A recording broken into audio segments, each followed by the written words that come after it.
Hai Lighters, apa kabar kalian semua? Udah lama banget kita nggak ketemu ya nggak? Gue harap kita semua tetap semangat, apalagi tema bulan ini ngomongin tentang Bible series. Tema yang gue tahu cukup berat buat kita semua, tapi gue harap tema ini sangat menyenangkan. Karena gue juga menyenangkan, gue juga happy bawainnya. 3 minggu yang lalu Koriki udah bawain bagus banget tentang bagaimana Alkitab ditulis oleh banyak orang, bukan cuma oleh 1-2 orang, tapi oleh banyak orang. Dan yang hebat ini, bukan ditulis dalam rentang waktu yang 1-2 tahun, sampai 5 tahun, bukan, tapi dalam rentang waktu yang ratusan tahun, sampai ribuan tahun, yang satu kitab dan kitab yang lain itu saling nyambung, saling support, saling dukung, dan akhirnya melalui proses kanonisasi jadilah satu buku Alkitab. Kita bisa ngelihat ya, berarti Tuhan ngejagain firman-Nya itu luar biasa banget. Supaya apa? Supaya kita bisa baca, supaya kita bisa renungin, supaya kita bisa hidupin. Dan inilah yang mau gue sharingin hari ini, tentang alasan kenapa kita harus baca Alkitab. Ada 6 alasan. Well, banyak memang, karena itu mungkin kita perlu siapin yang namanya bolpen, notes atau kertas, supaya kita bisa catat poin-poin apa aja 6 alasan yang mau kita dengarkan, yang mau kita pelajari bersama-sama. Alasan yang pertama adalah Alkitab berisi firman Tuhan yang adalah makanan kita. Guys, segala sesuatu yang mengeluarkan energi pasti butuh yang namanya sumber energi, ya enggak? Contoh, handphone nih yang kita pakai setiap hari, sumber energinya apa sih? Listrik yang ada dalam baterai, ya enggak? Kendaraan yang biasa kita pakai setiap hari, sumber energinya apa sih? Bensin, ya enggak? Kita nih beraktivitas setiap hari, sumber energi kita apa sih? Makanan yang kita makan setiap hari. Begitu pula dengan kehidupan. Kehidupan pun butuh yang namanya energi. Ketika kita menghadapi hal-hal yang kita nggak suka, contoh misalkan tugas yang banyak, PR yang banyak, ujian, mengerjakan tuntutan-tuntutan, itu butuh yang namanya energi, ya nggak? Terus ketemu orang-orang yang mungkin kita nggak suka, ketemu guru kita yang suka ngomel-ngomel, ketemu teman kita yang nyebelin, ketemu orang tua kita juga yang mungkin saat itu lagi nyebelin, butuh energi. Terus mungkin, ada kejadian-kejadian negatif yang muncul di saat yang tidak tepat, itu pun butuh yang namanya energi, ya nggak? Ada berita duka tiba-tiba datang, kalau nggak kita tiba-tiba kena sakit penyakit. Dan bukan kejadian-kejadian negatif aja, tapi juga ketika kita mau bertumbuh dan berkembang secara rohani, itu pun butuh yang namanya energi. Nah, Yesus berkata di Matius 4 ayat 4 seperti ini. Ada tertulis, manusia hidup bukan dari roti saja, tetapi dari setiap firman yang keluar dari mulut Allah. Jadi, energi kehidupan kita apa sih? Firman Tuhan. Nah, yang namanya makanan atau sumber energi pasti harus diisi berulang-ulang, ya nggak sih? Handphone kita cas setiap hari dong. Kalau nggak clip on nih, yang sekarang lagi gue pakai, sebelum dipakai, baterainya harus dicek dulu. Kalau misalkan baterainya udah mau habis, harus diganti supaya nggak mati di tengah-tengah syuting. Terus, apalagi ya? Kita sendiri. Kita makan sehari berapa kali sih? Ada yang 2 kali, ada yang 3 kali, bahkan ada yang lebih, ya enggak? Begitu pula dengan firman Tuhan. Bahkan hal ini udah diajarin sejak kita kecil, ya enggak? Buat teman-teman, buat kamu yang pernah ikut sekolah minggu dulu, pasti pernah dengar lagu ini. Baca kitab suci, doa tiap hari, doa tiap hari, doa tiap hari. Baca kitab suci, doa tiap hari kalau mau tumbuh. Kalau mau tumbuh. Kalau mau tumbuh. Baca kitab suci, doa tiap hari kalau mau tumbuh. Pertanyaannya gini, gimana kalau baca Alkitabnya gak rutin? Sama kayak kita gak makan. Kita kekurangan gizi. Leles secara rohani, kalau kata bahasa orang Sunda mah. Ketika kita ada masalah, kita nggak tahu gimana cara menyelesaikannya dengan benar. Ketika kita diperhadapkan dengan pilihan-pilihan, kita nggak tahu bagaimana memilih dengan tepat. Terus gimana, bisa nggak kok kalau misalkan baca Alkitabnya disekaligusin gitu. Misalkan gue mau baca satu hari satu pasal, terus tapi gue sekaligusin 30 pasal dalam sehari, biar sebulan gue nggak usah baca Alkitab kok. Ide bagus sih, ide bagus, tapi coba bayangin, sama kayak kalian kebanyakan makan. Pertama, kalian nggak bisa nikmatin apa yang udah kalian makan, ya nggak? Kedua, bukannya kalian berenergi, tapi malah kalian jadi nggak bisa gerak karena kalian sakit perut. Karena membaca dan merenungkan firman, itu bukan berbicara tentang seberapa banyak pasal yang kita baca dalam sehari, tapi ngomongin tentang hati yang mau terus diisi oleh firman Tuhan, oleh kebenaran firman Tuhan setiap hari. Itu alasan yang pertama. Dan alasan yang kedua adalah Alkitab mengajarkan kita cara hidup dalam kebenaran. Seorang leader di CLCC pernah ngomong kayak gini sama gue. Ger, kalau mau bangun hubungan sama orang, cari di mana pintu hatinya dan temukan bagaimana membuka pintu tersebut. Contoh, misalkan, kalau gue mau akrab sama Ko Alvin, gue harus mulai dari ngomongin basket sama dia sambil makan burger. Karena Ko Alvin suka sama basket dan suka sama burger. Sama halnya membangun hubungan dengan Tuhan. Kita harus temukan di mana pintu hatinya Tuhan dan temukan bagaimana cara membuka pintu hati tersebut. Bukan supaya Tuhan tambah sayang sama kita, karena Tuhan sudah sangat menyayangi kita, tapi supaya kita bisa mengikut Kristus dengan benar, supaya kita bisa menyembah Tuhan dengan benar, supaya kita bisa menyenangkan hatinya Tuhan, supaya kita bisa mengenal Tuhan lebih dalam. Dan kabar baiknya adalah Alkitab berisi tentang instruksi yang benar bagaimana kita bisa menemukan pintu hatinya Tuhan, yaitu cara yang benar untuk hidup dalam kemurnian dan kebenaran yang menyenangkan Tuhan. 2 Timotius 3 ayat 16 dikatakan seperti ini. Segala tulisan yang diilhamkan Allah memang bermanfaat untuk mengajar, untuk menyatakan kesalahan, dan untuk memperbaiki kelakuan, dan untuk mendidik orang dalam kebenaran. So, baca instruksinya baik-baik. Renungkan dan hidupi cara hidup yang benar supaya kita bisa menyenangkan hatinya Tuhan. Alasan yang ketiga adalah Alkitab memberi kita pengertian yang benar. Kalau tadi Alkitab mengajarkan kita cara hidup dalam kebenaran, kalau sekarang Alkitab memberi kita pengertian yang benar. Guys, ada rumus seperti ini. Pengertian dan pemikiran kita saat ini itu adalah hasil dari didikan yang kita terima, entah dari orang tua atau dari sekolah atau dari manapun kita belajar, ditambah dengan emosi dan perasaan kita saat ini, ditambah dengan pengalaman yang sudah kita lalui. Dan pengertian pemikiran kita itulah yang membentuk keseharian kita, yang membentuk sikap hati kita dalam meresponi sesuatu dan dalam mengambil keputusan. Masalahnya adalah pengertian dan pemikiran kita belum tentu sesuai dengan firman Tuhan. Lalu bagaimana? Ibrani 4 ayat 12 dikatakan seperti ini. Sebab firman Allah hidup dan kuat dan lebih tajam dari pedang bermata dua manapun. Ia menusuk amat dalam sampai memisahkan jiwa dan roh, sendi-sendi dan sumsum. Ia sanggup membedakan pertimbangan dan pikiran hati kita. Firman Tuhan memampukan kita untuk membedakan keinginan ego kita dengan kehendak Tuhan. Mampu membedakan mana yang keinginan kita sama keinginannya Tuhan. Contoh, misalkan nih, kita setiap hari berdoa dengan Tuhan, Tuhan semoga gue diterima masuk universitas yang gue mau, yang menjadi favorit gue.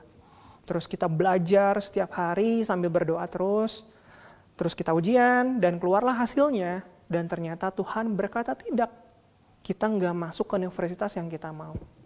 Orang yang nggak punya pengertian yang benar akan berpikir seperti ini, kok Tuhan jahat ya? Padahal gue udah berusaha sebaik mungkin, gue udah berdoa dengan tulus. Kalau kayak gini gue nggak usah Tuhan-Tuhanan lagi deh. Gue nggak usah gereja-gerejaan lagi deh. Gue nggak usah percaya Tuhan lagi deh. Tapi kalau misalkan orang yang punya pengertian yang benar, perhatikan baik. Orang tersebut akan berpikir, oke, gak apa-apa Tuhan. Karena Tuhan tahu yang terbaik buat hidup gue. Tuhan yang udah ngerancang gue. Kok gue jadi excited ya sama sebenarnya apa sih yang pengen Tuhan kerjain dalam hidup gue? Akhirnya orang tersebut gak bisa berhenti hidup dalam kebenaran karena dia percaya sama Tuhan.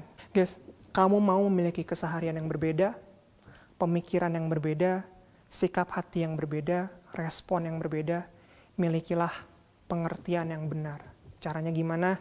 Caranya cuma satu, baca dan renungkan firman Tuhan setiap hari. Dan alasan yang keempat adalah Alkitab berisi kekuatan untuk mengalahkan musuh. Guys, siapa musuh kita saat ini? Yes, betul, iblis. Tapi fun fact-nya adalah iblis sama sekali gak penting. Mereka gak berarti apa-apa. Asalkan kita memegang firman Tuhan dalam diri kita. Kenapa sih iblis gak penting? Karena iblis itu cuma bisa menipu kita. Iblis cuma bisa memanfaatkan kelemahan kita. Jadi bukan iblis yang harus kita takutkan. Bukan iblis yang harus kita khawatirkan. Tapi kelemahan kita yang harus kita perhatikan. Apa itu kelemahan kita? Yakobus 1 ayat 14 dikatakan seperti ini. Tetapi tiap-tiap orang dicobai oleh keinginannya sendiri. Karena ia diseret dan dipikat olehnya. Jadi kelemahan kita adalah keinginan dan nafsu kita sendiri. Kelemahan yang seperti apa? Keinginan yang membuat kita gak taat sama perintah Tuhan. Contoh, Tuhan menyuruh kita supaya kita bisa hormat sama orang tua kita, ya enggak? Tapi karena menurut kita, menurut pemikiran kita, orang tua kita ini nyebelin, nggak ngerti apapun tentang kehidupan kita, nggak ngerti apapun tentang pemikiran kita, mereka nggak ngerti apapun tentang perasaan kita. Ditambah lagi, mereka suka menyakiti hati kita, disadari atau tidak disadari. Akhirnya kita jadi bernafsu, kita jadi memiliki nafsu untuk memberontak. Nafsu memikat kita, menyeret kita, jadi supaya kita memiliki keinginan untuk memberontak. Dan keinginan untuk memberontak membuat kita jadi melawan orang tua. Melawan orang tua jelas berarti tanda bahwa kita sudah melanggar perintah Tuhan. Kita sudah nggak taat sama perintah Tuhan. Tapi dalam Alkitab, Yesus memberikan contoh, Yesus memberikan teladan bagaimana dia mengalahkan musuh hanya dengan firman Tuhan. Saat itu di padang gurun, Yesus berpuasa 40 hari 40 malam, lalu dia dicobai oleh iblis 3 kali. Yesus mengalahkan musuh dengan berkata seperti ini, sebab ada tertulis. Pada pencobaan yang pertama, Yesus berkata, sebab ada tertulis manusia hidup bukan dari roti saja, tapi dari setiap firman yang keluar dari mulut Allah. Pada pencobaan yang kedua, Yesus berkata, sebab ada tertulis, janganlah engkau mencobai Tuhan Allahmu. Pencobaan yang ketiga, Yesus berkata, sebab ada tertulis, engkau harus menyembah Tuhan Allahmu, dan hanya kepada Dia sajalah engkau berbakti. Yesus mengalahkan musuh bukan dengan memanggil pasukan ribuan malaikat untuk mengusir iblis. Yesus mengalahkan musuh bukan dengan perbuatan-perbuatan yang ajaib, mujizat-mujizat Tuhan, bukan. Tapi Yesus mengalahkan musuh hanya dengan sesimpel dengan firman Tuhan yang kita pun bisa lakukan hari ini, saat ini. Jadi penting bagi kita untuk menanamkan firman Tuhan di dalam hati kita. Penting bagi kita untuk membaca, merenungkan firman Tuhan berulang-ulang sampai firman Tuhan menjadi bagian dalam hidup kita. Seperti yang tadi 2 poin tadi yang sudah dijelaskan bahwa Alkitab mengajarkan kita cara hidup yang benar. Alkitab juga memberikan kita pengertian yang benar, dan dari kedua poin itulah Alkitab memberikan kita kekuatan untuk mengalahkan iblis. Alkitab memberikan kita kekuatan untuk melawan kelemahan kita. Alkitab memberikan kita kekuatan untuk membuat iblis menjadi tidak penting. Alasan yang kelima adalah Alkitab berisi kehendak Tuhan untuk hidup kita. Guys, lu pernah nanyain gak sih? Alasan lu dilahirkan di dunia ini, kok gak alasan lu hidup di dunia ini? Tujuan hidup lu? Jawabannya ada dalam Bible. Mazmur 139 ayat 15-16 berkata seperti ini. Tulang-tulangku tidak terlindungi bagimu. Ketika aku dijadikan di tempat yang tersembunyi, dan aku direkam di bagian-bagian bumi yang paling bawah. Matamu melihat selagi aku bakal anak, dan dalam kitabmu Semuanya tertulis hari-hari yang akan dibentuk sebelum ada satupun daripadanya. Tuhan tahu akan menjadi seperti apa kita bahkan sebelum kita dilahirkan. Memang dalam Alkitab nggak dijelasin secara spesifik akan menjadi seperti apa kita, maksudnya profesi seperti apa yang akan nanti kita geluti, atau siapa yang akan jadi pasangan hidup kita, atau bagaimana nanti kita akan mati. Memang tidak dijelaskan secara spesifik. Tapi teladan yang ada dalam Alkitab, nasihat-nasihat yang ada dalam Alkitab, perintah-perintah yang ada dalam Alkitab, yang kita baca dan kita renungkan, itu akan memberikan gambaran yang sangat jelas tentang apa kehendak Tuhan dalam hidup kita. Dan ingatlah bahwa firman Tuhan itu sangat kuat, sangat penuh kuasa, daya hidup. Firman Tuhan mampu berbicara dalam diri kita. Firman Tuhan mampu berbicara tentang segala aspek kehidupan kita. Firman Tuhan mampu berbicara tentang identitas kita di hadapan Tuhan. Firman Tuhan mampu berbicara tentang bagaimana mengelola waktu dengan bijak. Firman Tuhan Firman Tuhan mengajarkan kita bagaimana memilih pasangan hidup yang tepat. Firman Tuhan mengajarkan kita bagaimana mengelola keuangan dengan benar dan lain sebagainya. Jadi kalau kamu bingung hari ini tentang apa yang harus kamu lakukan buat hidup kamu khawatir sama masa depan kamu bimbang, kamu takut, read your Bible. Alasan yang keenam adalah Alkitab berisi penuh dengan janji Tuhan. Guys, happy nggak sih kalau misalkan orang tua kalian menjanjikan sesuatu sama kalian? Contoh, ntar kalau misalkan udah COVID beres, kita liburan yuk ke Eropa, atau ke Jepang, atau ke Korea yang kamu suka sekarang. Atau contoh lain, nanti kalau misalkan kamu udah lulus, papi beliin mobil ya. Contoh lain lagi, kamu suka musik, mami lesin musik ya. Nah, kalian happy nggak sih kalau dijanjiin seperti itu? Gue yakin happy ya. Nah, pertanyaannya gini, kenapa sih orang tua kita menjanjikan sesuatu sama kita? Gue yakin alasan yang terbesar itu karena mereka sayang sama kita. Mereka pengen ngeliat kita happy, mereka pengen ngeliat kita tersenyum, mereka pengen ngeliat kita bahagia. Mereka ingin menjadikan kita yang terbaik di hati mereka. Begitu pula dengan Tuhan. Segitu sayangnya Tuhan sama kita sampai Alkitab ini berisi penuh dengan janji Tuhan. Mazmur 25 ayat 10 dikatakan seperti ini. Segala jalan Tuhan adalah kasih setia dan kebenaran bagi orang-orang yang berpegang pada perjanjiannya dan peringatan-peringatannya. Janji Tuhan menguatkan kita di saat kita down. Janji Tuhan membuat kita mengerti kehendaknya di saat kita sedang menderita. Janji Tuhan menceritakan pada kita apa yang akan Dia lakukan di hidup ini dan di hidup selanjutnya dalam kekekalan. Dan terakhir, gue ngeliat muka kalian udah mulai ceria karena ada kata terakhir tadi. Gue mau nambahin satu poin bonus. Alasan kenapa kita harus membaca Alkitab. Alasan terakhir, bonusnya adalah supaya kita bisa berkomunikasi dengan Tuhan. Kita tahu bahwa dalam komunikasi ada hubungan dua arah, berbicara dan mendengar. Kita berbicara dalam doa dan Tuhan mendengar. Tuhan berbicara melalui firman dalam Alkitab dan kita yang mendengar. Sekarang gue mau ajakin kita membayangkan sesuatu. Coba pejamkan mata kalian. Lalu coba kalian bayangin, kalian hidup di dunia di mana kalian hidup bersama orang tua kalian, tapi nggak ada komunikasi sama sekali. Nggak ada komunikasi baik secara verbal atau melalui aplikasi apapun, melalui telepon, melalui chat atau apapun. Nggak ada interaksi sama sekali. Hidup setiap hari berdampingan tapi nggak ngobrol. Hidup setiap hari berdampingan tapi nggak ada interaksi.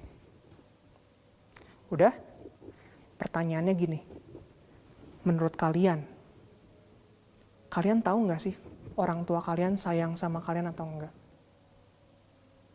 Pertanyaan kedua, kalian kira-kira bisa nggak sih sayang sama orang tua kalian dalam kehidupan yang seperti itu? Gua rasa jawabannya pasti sulit ya nggak sih? Karena nggak ada komunikasi sama sekali, nggak ada interaksi sama sekali. Kita nggak tahu orang tua kita sayang sama kita atau enggak. Dan kita pun nggak bisa ngerti orang tua kita sedang melakukan apa. Dan mereka pun nggak ngerti kita sedang melakukan apa.